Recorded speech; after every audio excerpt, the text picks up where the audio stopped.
Om. Om.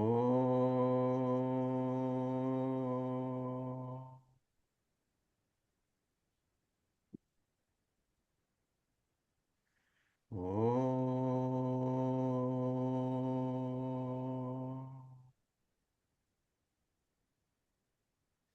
Om Sri Mahaganapataye Namaha. Om Sri Saraswatye Namaha. Sadashiva Samarambham Vyasa Sankara Madhyamam Asmadacharya Paryantam Vande Guru Paramparam.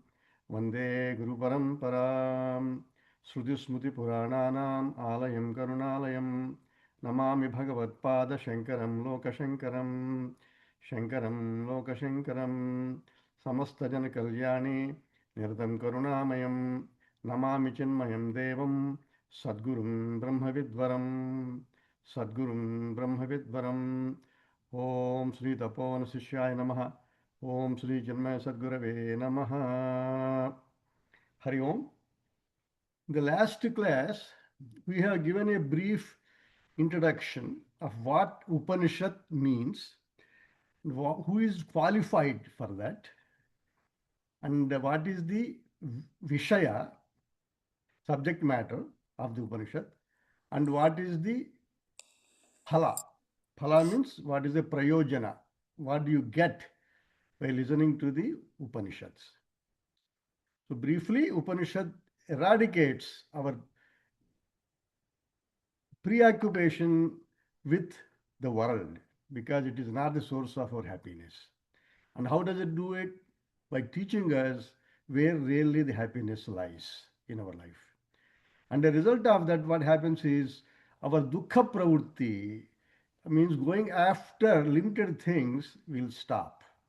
And that ends in being infinitely content and happy. And who is qualified for this? Somebody who has Shraddha, attends classes regularly, I guess.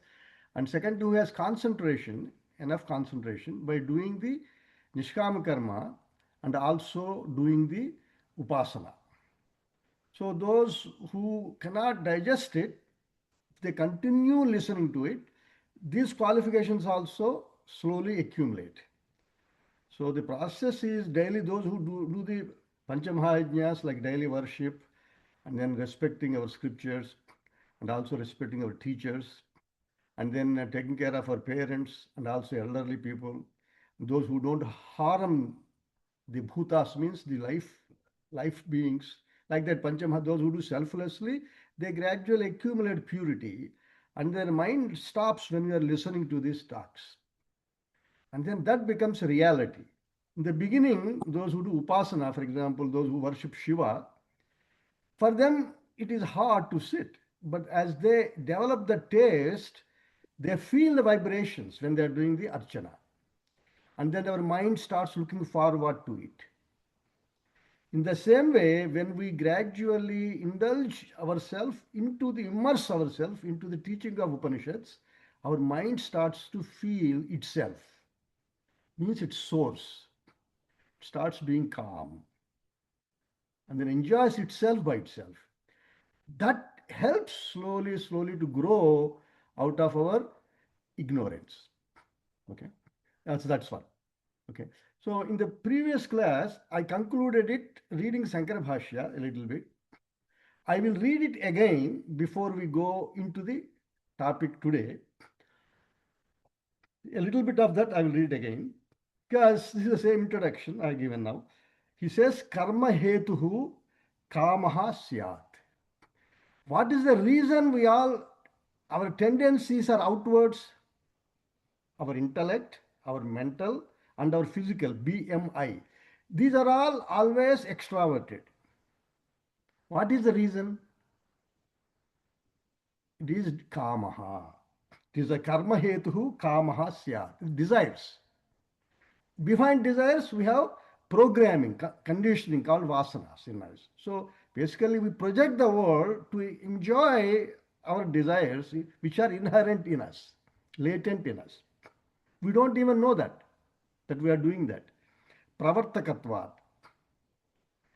Aptakamanam hi kama abhave swatmani avasthanam pravuttihi anupapattihi. Those who are what is the reason? Those who are content in themselves by themselves, they have a tendency to be peaceful and happy. Why?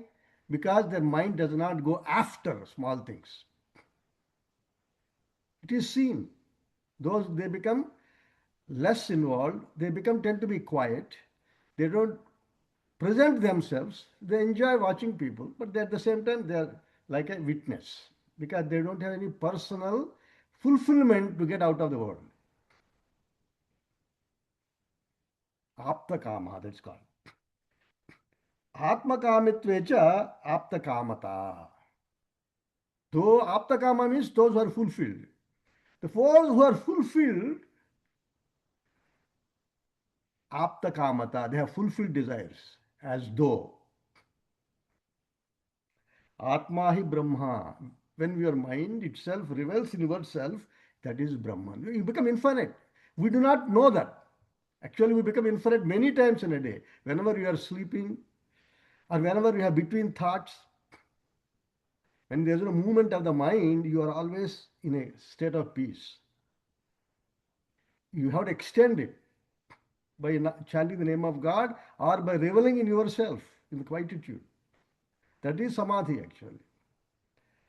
Atma hi Brahma. Tadvido hi parapraptim vakshasi. Those who realize that the calmness of myself in myself is the truth, true happiness, contentment, they are said to be parampraptim. They have gotten that reality of themselves. The rest of it is a projection. We do not know. Mithya. Ataha avidya nivrittau swatmani avasthanam paraprapti. So, what is the paraprapti? That is exactly realizing happiness in you. What is not realizing is called avidya. By realizing that happiness is your nature, that is vidya.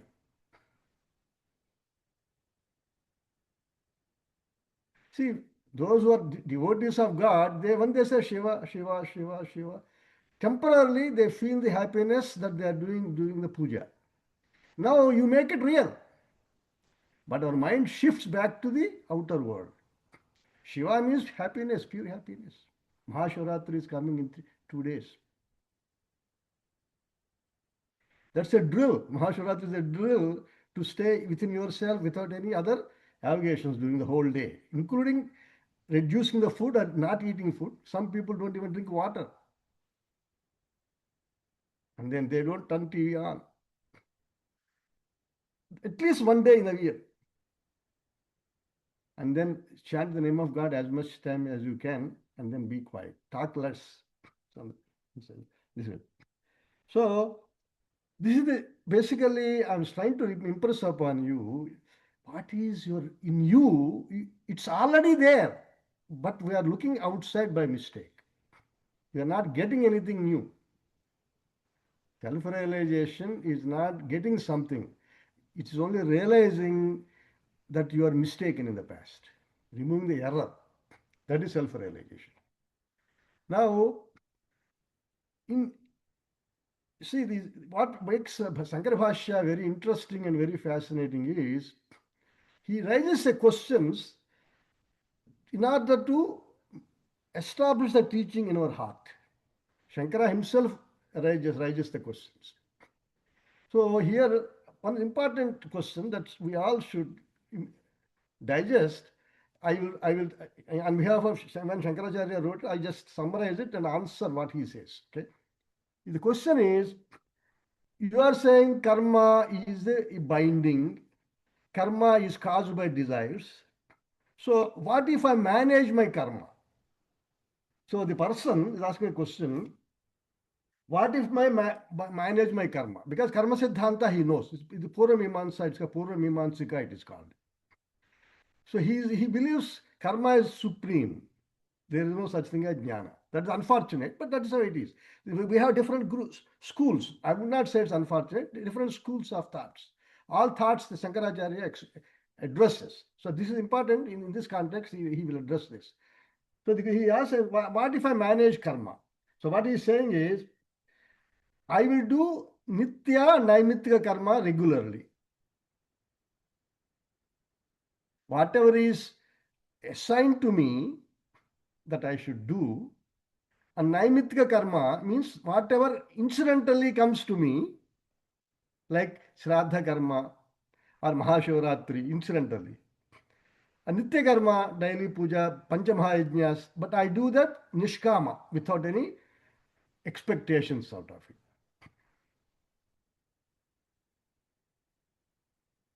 So if I do that, then I don't get any doshas by not doing. See, when you don't do Nitya karma, your mind becomes agitated. Entropy increases. In simple chemistry language, entropy increases. So management of entropy, to keep it in a track, is upasana.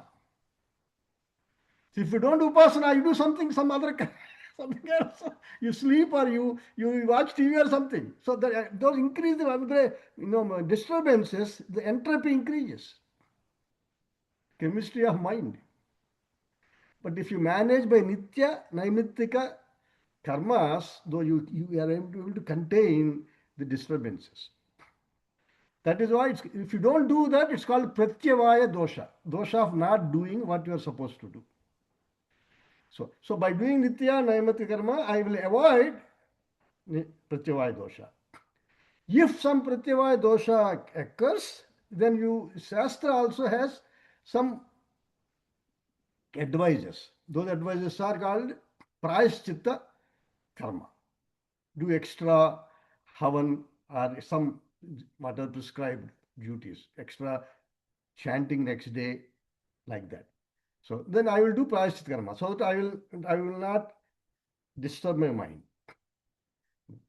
And number two, my prarabdha karma, which has started when I was born, is rolling already. So I will, as life comes, I will accept it as it goes. So I will not increase the karma. I will not project happiness in something outside. Kami karma and also. And then, so prarabdha karma passes through me. And then I will not do any nishiddha karma. Nishiddha karma means what is wrong, I will not do. So what happens now? I am depleting my account, karma account. I should now go to heaven directly, and it should be permanent. That is his logic. Bhagavan Shankaracharya says it is not. It's not that. You do some punya, you go to heaven, no doubt. But your prarabdha karma, your sanchita karma is still there, because what you are today is a product of thousands years of evolution, in various depository of samskaras in your heart, and you took some of them and you came here. And you are born with some parents, with some family life, some children. All these things are a result of your prarabdha karma. But the sanchita karma bag is still there. So if you accumulate some punyam, you go to heaven, no doubt. But then you come back, you have still some sanchita karma. As soon as the punya is finished, you have to come back. That's why, and he quotes scriptures in authority of that. And he's basically, Shankaracharya's answer is, karma reservoir can never end.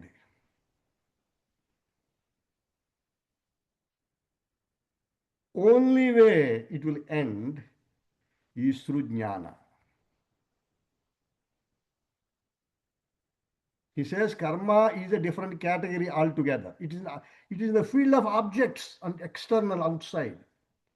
Jnana is your subject, you. The moment you continue to depend upon the external world, that samskaras are continue with you, whether you live or die. But when you realize you are full by yourself, then you go to a different category altogether. Karma itself completely get burnt out. Even the prayaschitta karma, sanchita karma, agami, all of them get completely eliminated. And he says, jnana and ajnana. Ajnana is the cause for the karma. If you, to shut it off, you need jnana. When you shut it off, then you still work, but you don't create, you realize You are not doing anything, it is just a totality of existence and consciousness.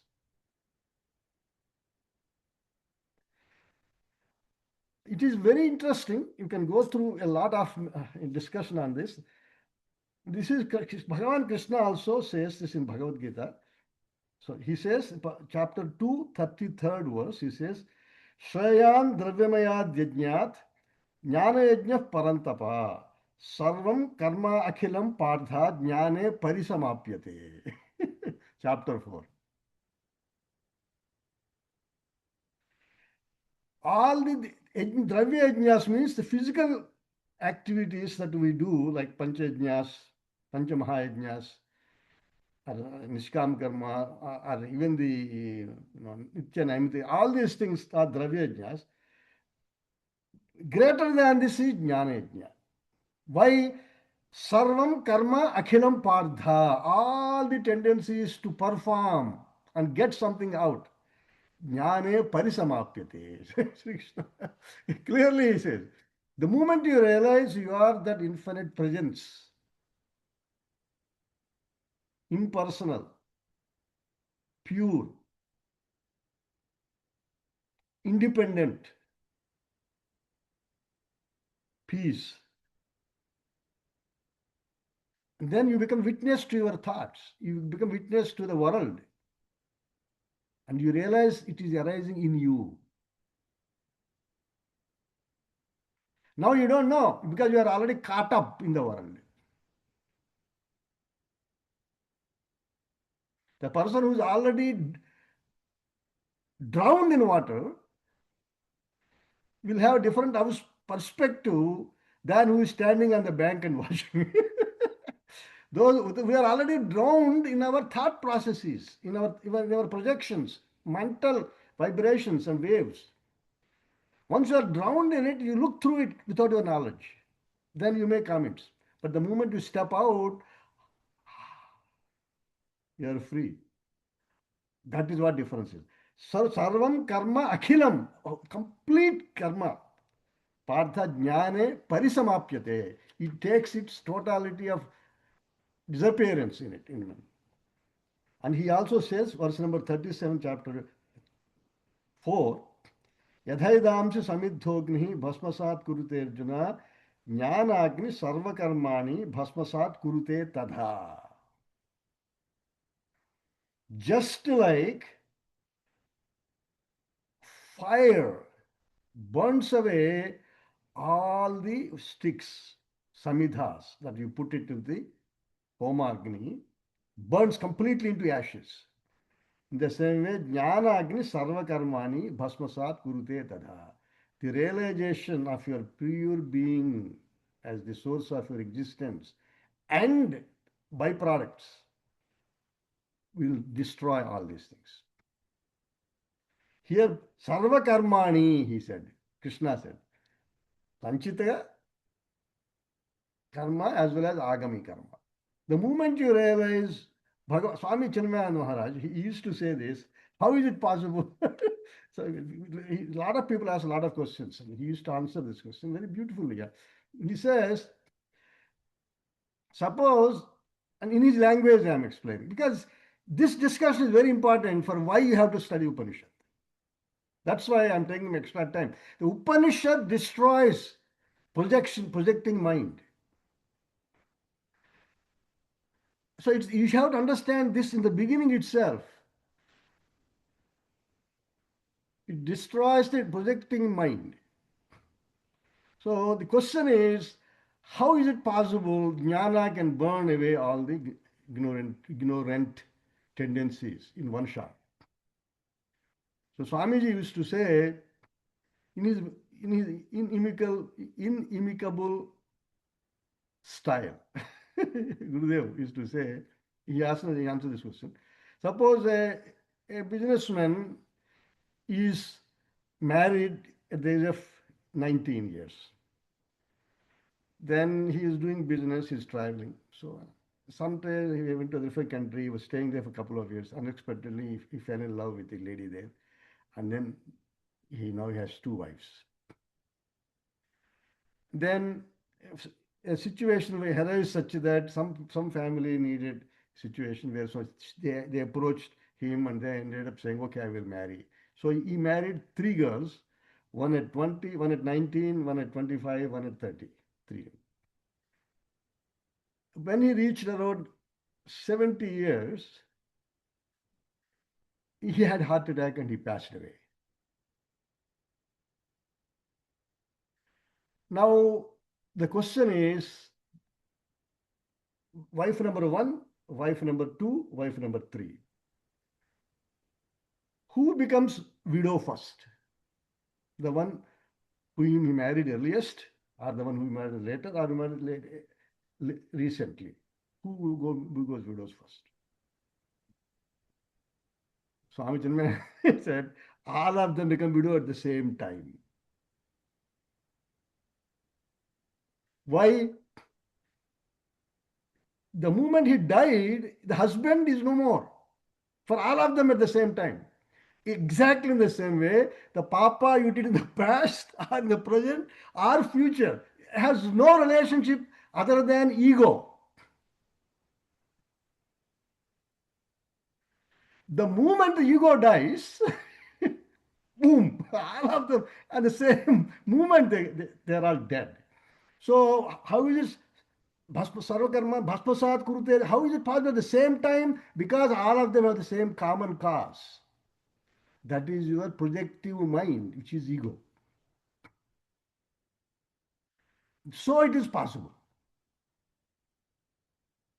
So the moment you realize you are that infinite being in which world rises, we think exactly opposite. World is outside, I'm here. No, you are that infinite being. In you, experiences rise because of your vasanas. When you are deep sleep, you are actually that infinite being. The moment you have thoughts, you become small. When your mind stops, you are already infinite. Just remain there.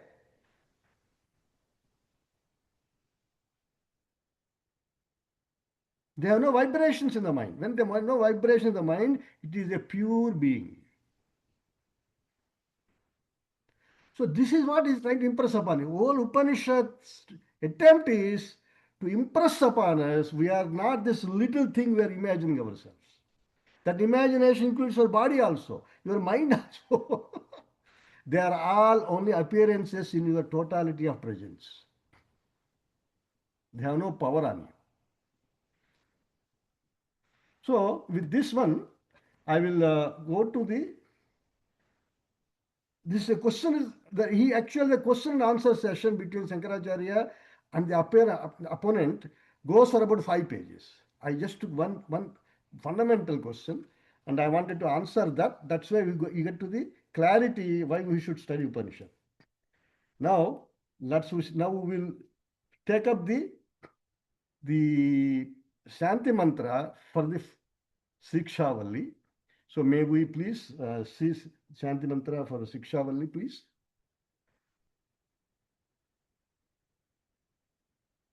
Yes. Om. I will chant it. You just listen to it. I will chant 2 times, so to avoid, so. Om Shanno Mitrasham Varunaha Shanno Bhavatvarjama Shanna Indro Bruhaspatihi Shanno Vishnurukramaha Namo Brahmane Namaste Vayo Tvameva Pratyaksham Brahmasi Tvameva Pratyaksham Brahma Vadishyami Rutam Vadishyami Satyam Vadishyami Tanmam Avatu Tadvaktaram Avatu Avatu Mam Avatu Vaktaram Om Shanti Shanti Shanti. Excuse me. Om Shanno Mitrasham Varunaha Shanno Bhavatvaryama Shanna Indro Bruhaspatihi Shanno Vishnurukramaha Shanno sorry Namo Brahmane Namaste Vayo Tvameva Pratyaksham Brahmasi Tvameva Pratyaksham Brahma Vadishyami Rutam Vadishyami Satyam Vadishyami Tanmamavatu Tadvaktaramavatu avatu mam, avatu vaktaram. Om Shanti Shanti Shanti. Okay, thank you. So, this is very unique in Taittiriya Upanishad. First Anuvaka called Siksha, first Valli is it Taittiriya Upanishad that we are taking has three adhyayas, sections. Adhyaya is section. They are called Siksha Valli. Each adhyaya is called Valli in Taittiriya Upanishad. So, first Valli or first adhyaya is called Siksha Valli. Second adhyaya or second Valli is called Brahmananda Valli or Ananda Valli. And third Valli is called Bhrugu Valli, the three Vallis. Now, Siksha Valli has separate Shanti Patha than the other two Vallis for some reason. And this is how everybody follows. Shankaracharya also gives a commentary. Om Shanno Mitrasham Varunaha. This is the, you know, Siksha Valli's Shanti Patha. So, and I will explain, I will read a little bit of Shankara Bhashya also. Today, time permits. Om Shanno Mitrasham Varunaha. Sham means Sukham. Bhagavan Shankaracharya defines. Sham means Sukham. Naha means to me and the teacher. It's a dual. So that Mitraha means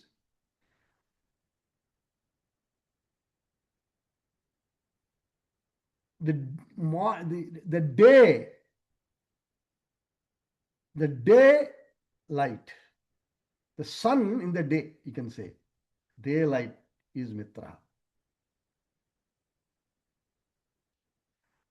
Mitraha also means prana. In Vedanta Shastra, when there are normally prana, the word prana comes, it is the exhalation. Okay, exhalation. Normally, people use in the yogic terminology, they say prana means breathing. Here in Vedanta and Bhagavad Gita also, prana means exhalation. So you have prana means you are putting your hand and feeling the pressure. Prana. That's okay. Prana. So the Adhidevata of the day and also prana is called Mitra. Now the concept of Adhidevata is important. So in Vedanta, Adi Bhautika, Adi Daivika, Adhyatmika. Okay. So Bhautika means physical. So suppose I am say I take my ear, Bhautika, ear. It's physical. Adi Bhautika. Of course, outside also the vibrations and all those are there. Now, to listen to it, I need capacity to listen. It's called Daivika. The illumining capacity for my ears is called Daivika. So physical and Daivika are the two different. So in Vedanta Shastra or in actual Hindu religion, Devatas are outside and are also inside. They connect these two. So the Mitra is the day power in sun and also the prana. When the light, the day comes, we wake up. Prana also includes activity. So our mind should be active. And so for that, we are Adhidevata of the prana and sun in the daytime is called Mitra. Devata means connecting our activities and the powers outside. That is Devata. And the same Devata is also inside us. Devata is not limited outside, it's all pervading. So basically what you have to say, each Devata is a field. Each devata is a field. In that field, whereas sense instruments operate, that field connects all of them. So if you just have ear but you don't have hearing capacity, that devata is missing from you. Others are able to hear. So it's all over there. So it's a field. That's how it is. All the fields rise from Hiranyagarbha. No, that's what will come now. Sham Varunaha. Varunaha in this context is the illumining power of the night time. And also the exhaling power, apana. Inhaling power. Going in. Prana means going out. Inhaling power is going down. It's called apana. It's called apana. Prana is going rising up. Apana means rising down, going down. Whatever you breathe in is called apana. So also other functions are also apana, but in this context. And that is the presided by Varuna, who is the Adhidevata.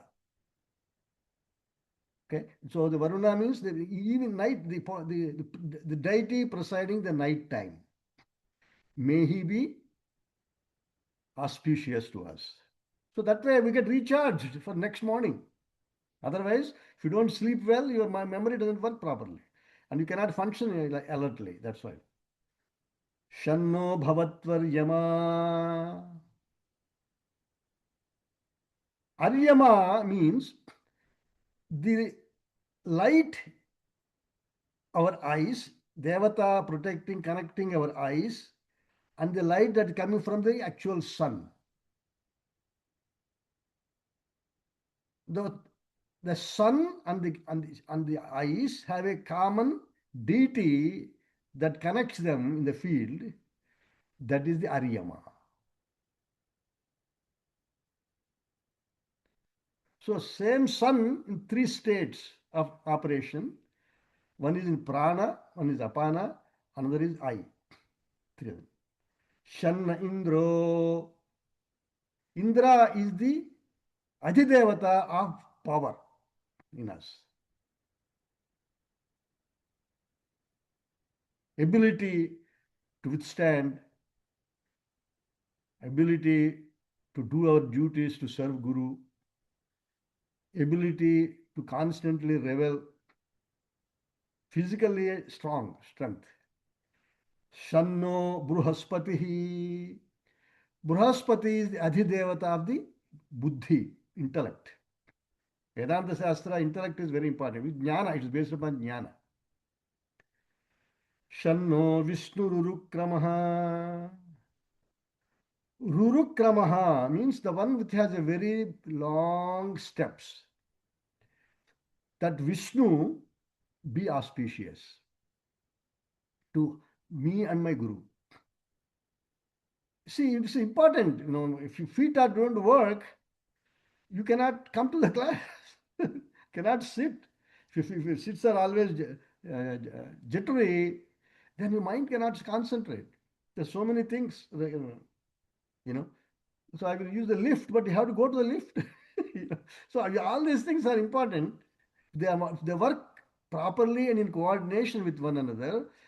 That means it is the field of the total fields. That has come now. That will come up. Namo Brahmane. All the fields are connected in Brahmane. Brahmane here, Bhagavan Shankaracharya explains as Hiranyagarbha. Hiranyagarbha, according to Vedanta, is our Kriya Shakti, Jnana Shakti, Ichha Shakti. Ichha Shakti is Bala. Kriya Shakti is Prana. Jnana Shakti is Buddhi. He is a connecting field in which all these other fields rise.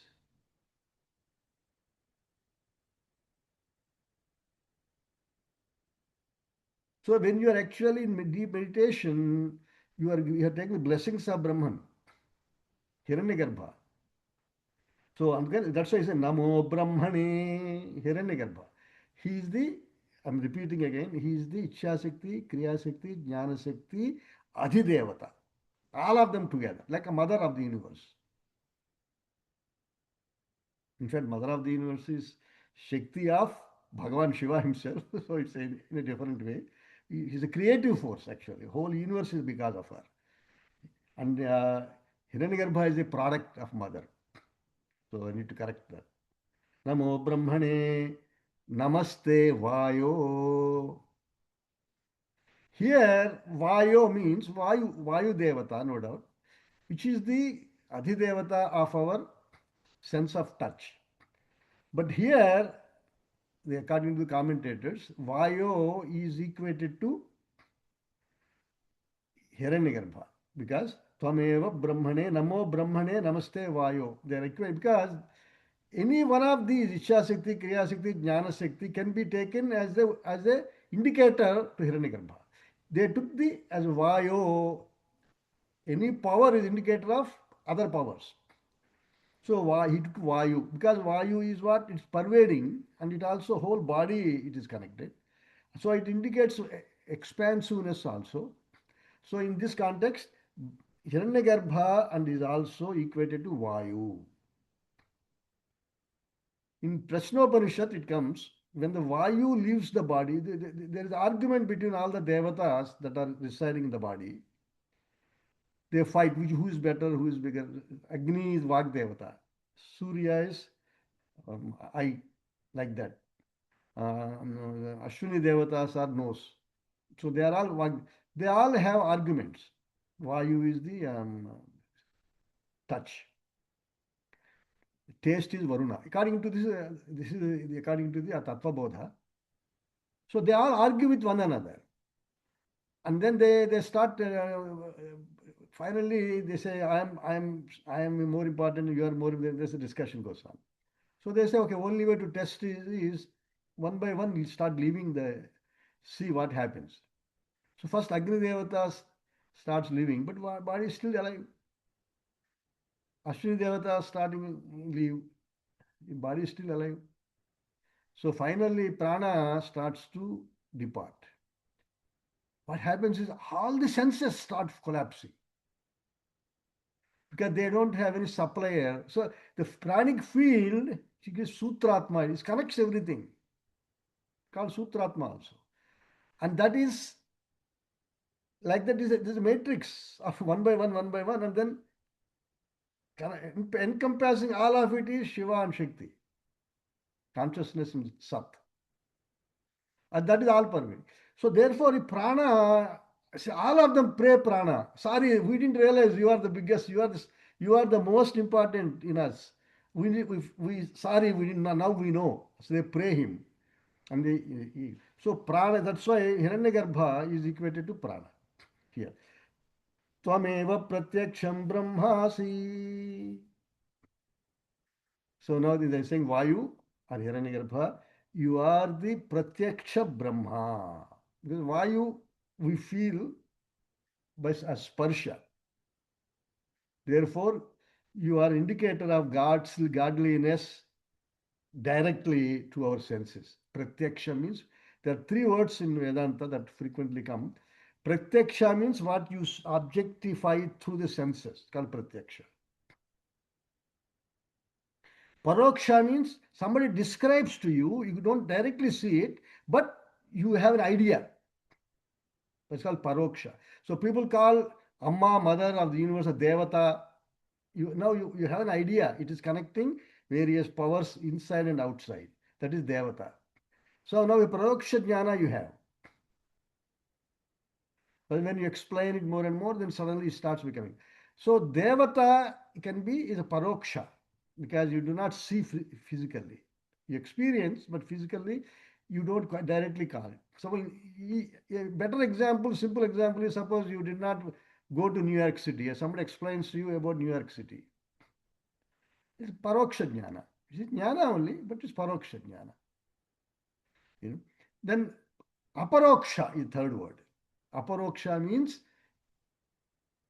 it is not pratyaksha, it is not paroksha, but it is you. as you are. Nobody has to tell you exist.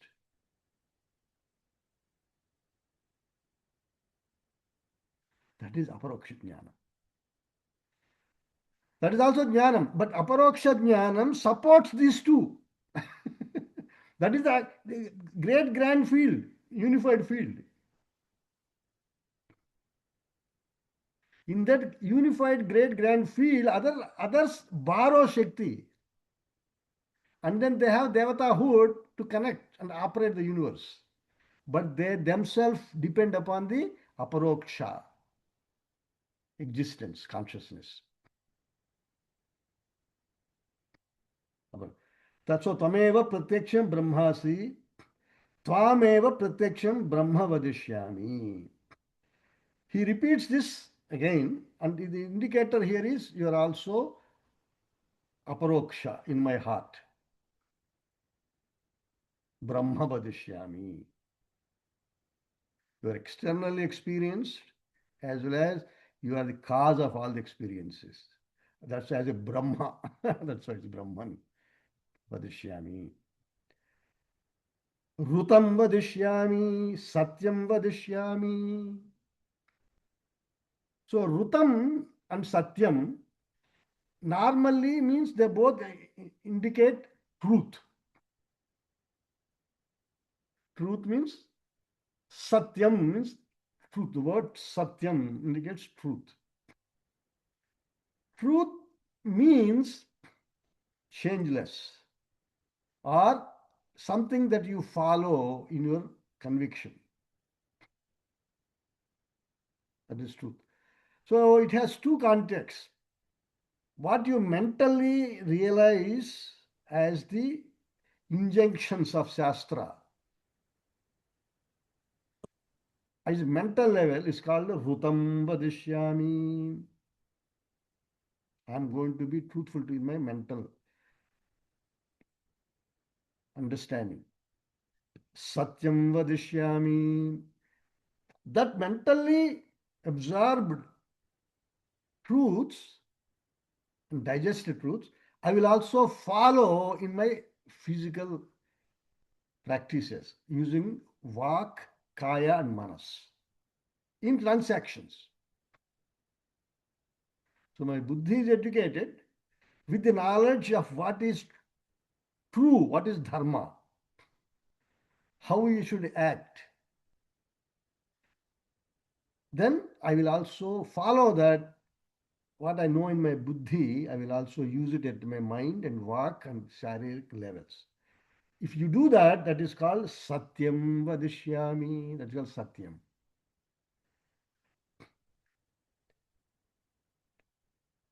Tat Tanmam Avatu. Now, Tat Mam Avatu. Tat here is again Hiranyagarbha. The Shakti that Icha Kriya Jnana Shakti that borrow from that field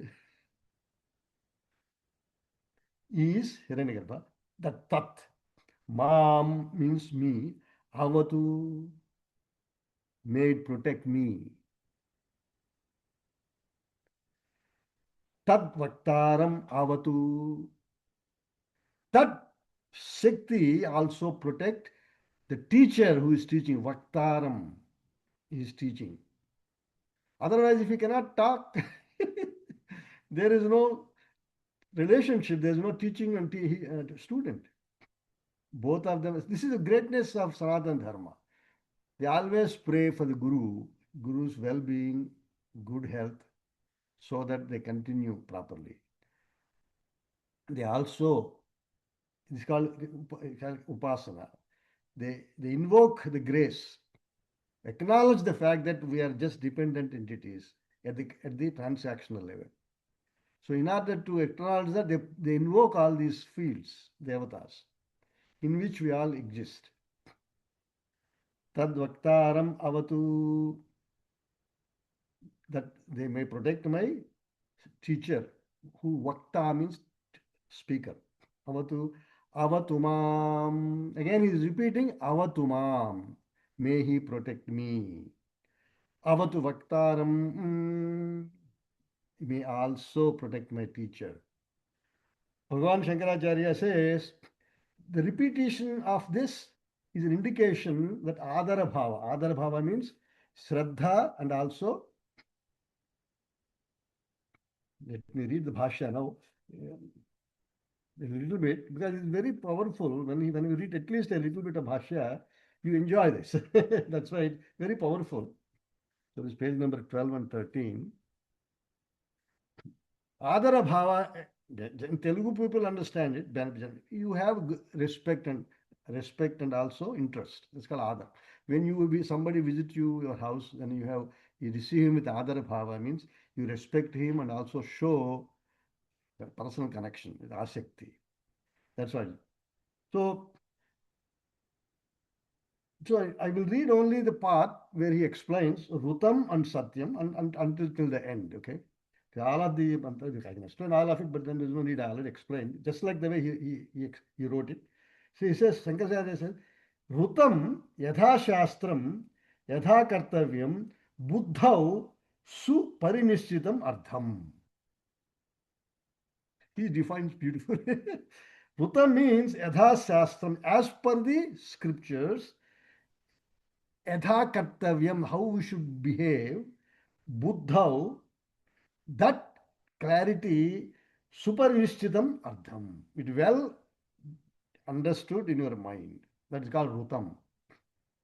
Tad api tvat adhinatvat tvam eva vadishyami. That is what I'm going to be saying. The student is saying. Adhina, Satyam iti saha eva vakayabhyam sampadyamanaha. Satya means that same truth which you have grasped in your mind, vakayabhyam, vakayabhyam, the speech and also and body, sampadyamanaha will be displayed. Sahapi tad adhinaha eva sampadyate iti tvam eva satyam vadishyami. That is also possible because of you. So, that's what I am repeating. Tat sarvatmakam vavyakhyam brahma maya eva stutam sat vidyardhinam mam avatu vidya samyojanena. That vayu, what I call vayu, vavyakhyam, which is sarvatmakam, all pervading field. Stutam, maya stutam, I am praising it. How? Mam avatu vidya samyojanena. By connecting and having enthusiasm with the education, I am sitting. The surrender has. In my personal life, I tell you, if I sit down and chant Vakratunda Mahakaya, Surya Kote Samaprabha, Nirvignam Kuru Medeva, Sarva Karyeshu Sarvada, and then do a little bit of meditation and start, I get immediately tuned. I do not know how it works. I'm not saying it will work for everybody, but for me, it makes a difference. Because mind is just an animal. It requires tuning. It has nothing, it has no capacity of its own, but it's always fluttering. The moment it gets a signal, it is used to, like sitting for a prayer or sitting, chanting the name of God. It helps, it works.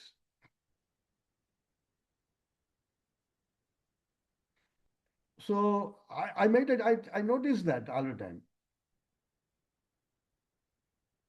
I will tell you one interesting incident in my life. We were building temple in Beaumont, Texas. I was involved in the project as the chairman of the project. And it so happened many times we had a deadline so close, if we miss it, we got a problem like that. So we had Adhisthana Pitha. For all the deities, there is a Pitha on which they stand. or sit. Adhisthana Peetham it's called. So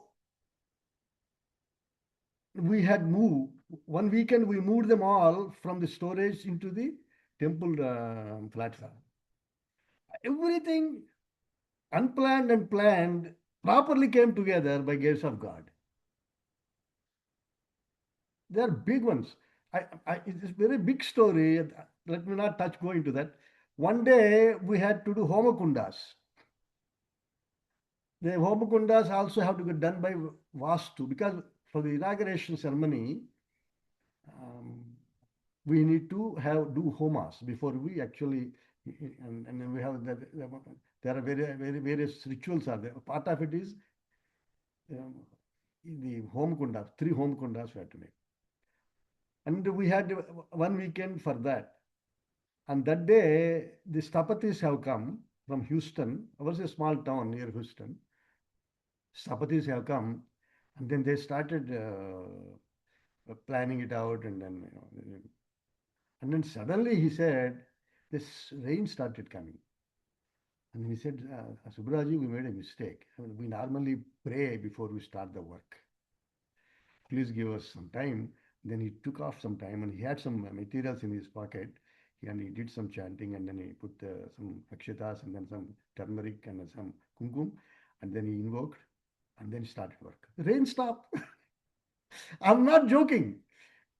Like this, so many miracles happened during those 1 year of that temple. It's Balaji temple, Chinmaya Shripati temple. If you Google in the person's, oh, I mean, I say belongs. If I want to start talking about it, it takes a long time. So many things happened in that time. And every time we realize how limited we are. There's so many lessons. So at one point, we had a situation where so many things upset him. So I told myself, somebody gave me a book. The name of the book is Naham Karta Harih Karta. Those who are in Telugu who are speaking, they can get it. Na Aham Karta Harih Karta. I am not the doer. Hari is the doer. Narayana is the doer. That is the name of the book. It's written by a retired IAS officer. Of his experiences during the few years, he was executive officer in Tirupati. And he was not religious. In the beginning, is just like any one of us. But during those 3 years, he witnessed so many unbelievable, inexplicable events that he does not now believe he is doer. Na aham karta hari. He wrote that book. Somebody gave me that book because during the periods when we had some situations where we were unsure how it will go. After that, again, things went very smoothly. I read that book and I just had a feeling it will happen. That's it. I cannot explain. It just I had intuition. Nothing will stop this.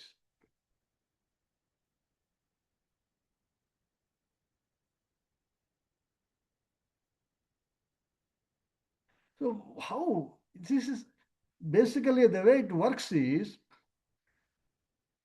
it's a field. Everything is connected. That is what Shankaracharya is trying to tell us. If you surrender, it will take over. if you resist, your work itself will give you problems. Surrender does not mean you stop. You do not worry about the result. That's why he's saying, Acharyam, now tad eva brahma vaktaram acharyam cha vaktrutva samadhyam sanyojaneva avatu. He prayed that God, Hiranyagarbha, to protect me as a student, Vidya Samyojanena. Now he's praying to protect his guru, Acharya Vaktrukta Samadhyam Sanyojanena, to give him ability to speak properly. See, both of them he is praying. Don't take these lightly. Devatas are fields. They provide you the stimulation to execute. Just like electricity is required to illumine the light. You are an instrument, just like an electric bulb. You need that field properly flowing through you to give you the inspiration and capacity. And that's what it is. All the devatas are nothing but the powers that operate the fields. Avatu Vaktaram Punha Vachanam Yada Adarardham. He is repeating the two things again. Adarardham. Adaramu I mentioned earlier. It is as respect, it is repeating both, and also interest. Now Shantihi, Shantihi, Shantihi. Three Shantis are there after uh, the, what are, Bhagavan Shankaracharya writes, Adhyatmika आधि भौतिक आधि दैविकानां विद्या प्राप्त्यु उपसर्गाणां प्रशमनार्थम. He is invoking Adi Bhautika, means I should not have, or my guru should not have any physical afflictions or mental afflictions. Uh, sorry, Adhyatmika means inside. Adi Bhautika means no disturbances from the other living beings out around you.